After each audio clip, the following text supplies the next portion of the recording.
Estudo de caso da aplicação dos programas de controle da poluição do ar por motociclos, veículos automotores leves e pesados, por Tainá Pigosso, para a disciplina de Processos Catalíticos e Proteção Ambiental, do Programa de Pós-Graduação em Engenharia Química da Universidade Federal de Santa Catarina. Este é um estudo de caso baseado no trabalho intitulado Uma metodologia para inventários de emissões veiculares de alta resolução em áreas metropolitanas.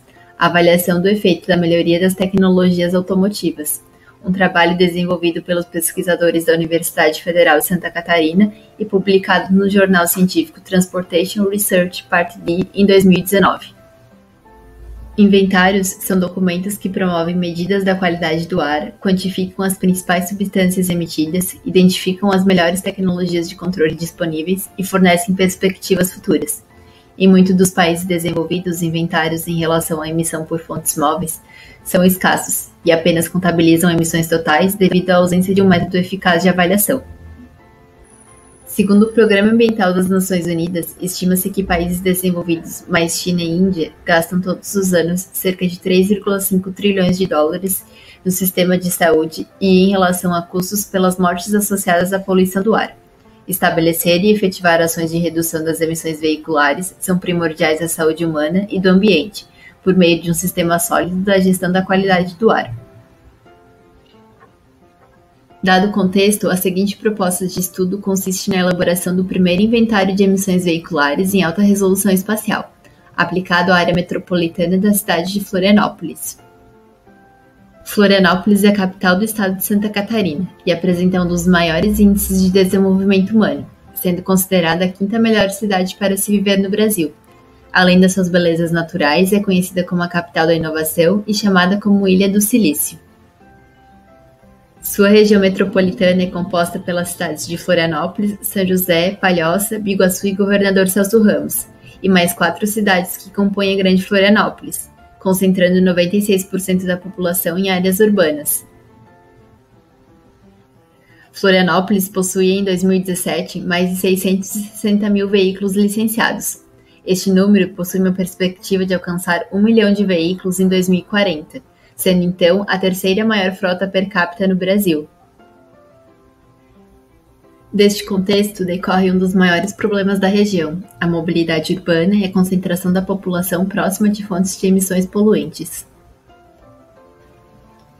A metodologia para a elaboração do inventário baseou-se em uma coletânea de dados do PLAMUS, o Plano de Mobilidade Urbana Sustentável da Grande Florianópolis, o qual quantifica o fluxo veicular na hierarquia da rede rodoviária, classificada em vias expressas, arteriais, coletoras, conectoras e urbanas. E em dados da composição da frota, baseada na categoria, subcategoria, modelo ano, combustível e nos tipos de emissões de poluentes.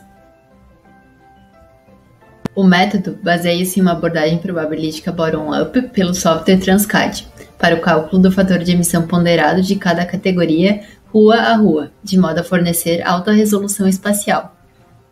A análise da evolução dos valores de EF ao longo dos anos é uma maneira de verificar a influência de políticas implementadas em tecnologias veiculares e de combustíveis. A influência da regulamentação brasileira foi considerada em relação aos valores do PROCONV e do PROMOT, Programa de Controle da Poluição do Ar por Veículos Automotores e Motociclos, em relação aos valores ponderados de EF da região metropolitana de Florianópolis. O CONAMA, Conselho Nacional do Meio Ambiente, regula as emissões de veículos leves, comerciais leves e pesados através do PROCONV, programa estabelecido em 1986. De modo similar, em 2002 foi estabelecido o PROMOT, responsável por regulamentar emissões de motociclos e veículos similares. Cada atualização significa um período de implementação e de objetivos, que tornam-se cada vez mais restritivos em termos de emissões de poluentes como monóxido de carbono, hidrocarboneto e hidrocarboneto não metano, metano, óxidos de nitrogênio, aldeídos e material particulado. A cada nova fase desses programas, novas tecnologias automotivas foram desenvolvendo-se. A exemplo, a primeira fase do PROCONV para veículos leves implantou o uso de amortecedores borboleta no carburador, sistema de reciclagem dos gases de escape e injeção de ar secundário no sistema de exaustão.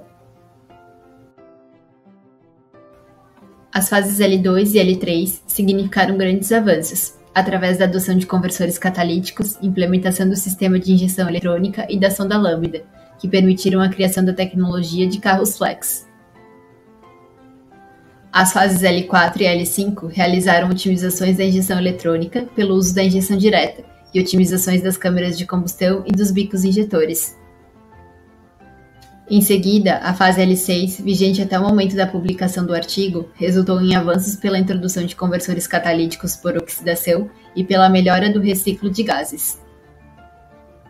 As novas fases L7 e L8, que passam a valer em 2022 e 2025, irão induzir a maiores avanços, como incentivo para o uso de fontes de emissão limpa, como carros elétricos e movidos a hidrogênio. O gráfico a seguir apresenta a evolução da efetividade das políticas implementadas pelo Proconv, através da medida do fator de emissão de monóxido de carbono calculado para a região metropolitana de Florianópolis, considerando-se o tipo de combustível utilizado em veículos leves entre os anos de 1982 e 2018, além da porcentagem acumulada dos veículos licenciados na região em estudo. Através do gráfico, nota-se um decréscimo nas emissões da fase L1 para a fase L3, dado que este período representou avanços significativos pelo uso de catalisadores e do sistema de injeção eletrônica nos veículos automotores. Para as fases L4, L5 e L6, a redução não é tão expressiva segundo os autores. Conforme indica a linha vermelha, mais de 50% da frota corresponde a modelos a partir do ano de 2010. Entretanto, a linha média corresponde a emissões para modelos do ano de 1996. Idealmente, a linha pontilhada deveria estar próxima dos fatores de emissão para a fase L6. Isso sugere que, mesmo que a frota de veículos seja relativamente recente e que tenha incorporado a implementação de novas tecnologias automotivas, veículos mais antigos possuem significante impacto nas emissões de monóxido de carbono da região. A seguir é exibida a evolução do fator de emissão para óxido de nitrogênio na região metropolitana de Florianópolis, a partir de veículos pesados, os quais usam diesel como combustível. As fases P3, P5 e P7 demonstraram as reduções mais significativas para essa categoria de emissão. Foram nessas fases que implementaram-se o uso de tecnologias que aumentaram a autonomia e induziram a reduzidas emissões por parte dos veículos pesados, como o uso de intercooler, injeção eletrônica de altíssima pressão e sistema de escapamento com catalisador redutor seletivo.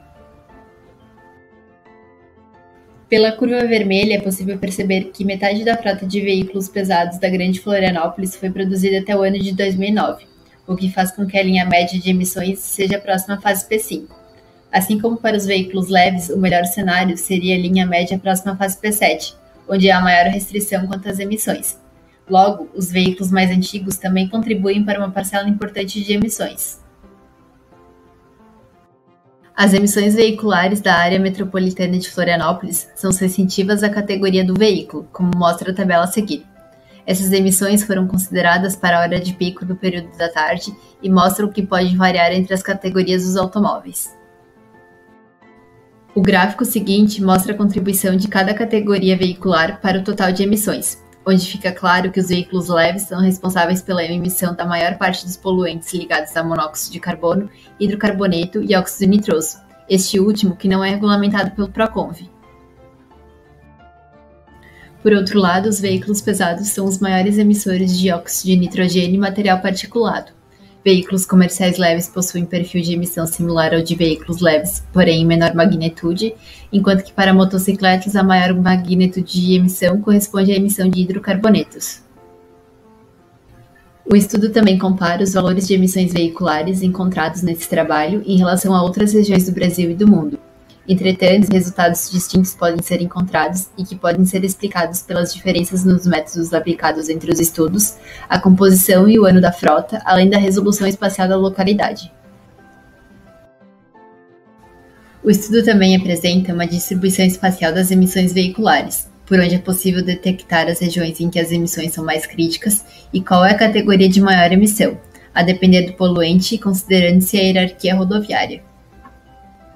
As maiores emissões partindo-se de veículos leves estão concentradas em vias arteriais, como a famosa Avenida Beira-Mar Norte, na região da ilha de Florianópolis, onde 96% do tráfego corresponde a veículos da categoria leve, resultando em consideráveis quantidades de emissões de monóxido de carbono, hidrocarbonetos e óxido nitroso. Por outro lado, as emissões ligadas a veículos pesados concentram-se nos poluentes originados de óxido de nitrogênio e de material particulado em vias expressas, como a BR-282 e a BR-101, que cortam a região metropolitana de Florianópolis, na parte continental. As vias expressas são responsáveis por emitir 79% do volume de óxido de nitrogênio e 85% do volume de material particulado. Um dos principais focos do estudo foi a criação de uma comparação entre os cenários atual e hipotético, levando em conta a data de publicação do artigo. No cenário hipotético, este foi proposto para avaliar o potencial de redução de emissões de poluentes, supondo-se que todos os veículos da região metropolitana de Florianópolis fossem produzidos em 2017, atendendo às regulamentações da fase L6 e P7 do Proconv. Através do cenário, a redução das emissões seria drástica para a maioria dos poluentes, alcançando algo próximo a 93%, como é o caso do monóxido de carbono e dos hidrocarbonetos não metano, dadas as restrições impostas na fase anterior L5 do Proconv e do desenvolvimento da otimização das câmeras de combustão, bicos injetores e do aumento da pressão de combustível nos automóveis.